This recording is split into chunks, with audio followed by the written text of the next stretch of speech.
Wandugu wapenzi ambao wanatufuata, tumewajia tena na habari njema ambao ni kanisa ya Mji wa Makimbilio ambao nawajia tena na habari njema kutoka kwa mtumishi wa Mungu. Shalom. Shalom. Hatukuwa na kuona kabisa mgeni, ulikuwa wapi kabisa? Watu walikuwa wanajiulizia mtume Pasifike kwa wapi, ulikuwa wapi kabisa? Ukweli wa mambo, nilikuwa nimetoka kadogo, lakini Bwana ametuwezesha. Tulikuwa msafari ya Injili. Sasa vile mnajua mie mtume hapa niko na baba yangu anaitwa Dr. Prophet Mulindwa Gilles. Anakuaka anekala kule Kinshasa mkapital, na tuliitwa na baba juu ya mission yenye tulikuwa nayo kule niveau ya Kinshasa, na nimefanya omwe mwa imeenea siku 13 sikukuwa ndani ya mgini, lakini tayari tulisharudia, tushawasili kurudia tena, tumekuja fanya kazi ya Mungu kama kawaida yetu. Na nini kabisa ambayo ililetea watoto wa Mungu? Nini kabisa ambayo iliwaletea? Kama kawaida yetu Mji wa Makimbilio tunatembeaka na habari njema ya miujiza, ya uponyaji, ya mafanikio. Donc kila mtu mwenye anateseka, mwenye anaonewa anafika Mji wa Makimbilio. Na hapa Salamabila tunapatikana hapa Salamabila, tuko hapa ku Monument de la Paix, nyuma ya Ekanje ya ndio kwenye kanisa yetu ya Salamabila.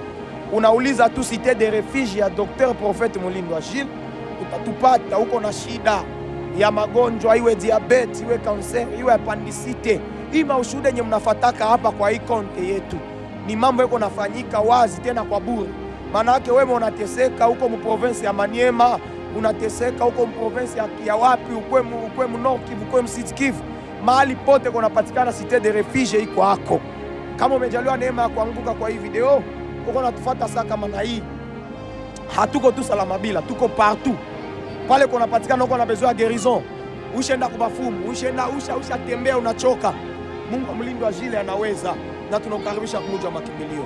Journaliste nishafika, na kila siku ukifika Mji wa Makimbilio utanikuta pale. Wasikilizaji wapenzi ambao wanatufuata, tulikuwa pale na mtume Pacifique Wisdom ambaye ni mtume wa kanisa ya Mji wa Makimbilio ama Cité de Refuge. Alikuwa anasafiri kidogo na hapa alisharudia, na Kenya anasema liletea watoto wake, alileta baraka, akaleta neema. Basi mtume, neno ya mwisho ambao tambia watu neno gani kabisa? Tunaendelea kuinvite watoto ya Mungu. Hii wakati haiko ya kubakia distrait tena. Mungu wa kweli aishafika. Fasi moja kwenye watu biko nazala, fasi moja kwenye watu biko nafunguliwa, fasi moja kwenye watu biko napona, njoo hapa Mji wa Makimbilio. Mimi neno yangu tu yenda kuambia, niko na kuinvite kuya na we uone. Hapana kwa kuambiliwa kuna uongo.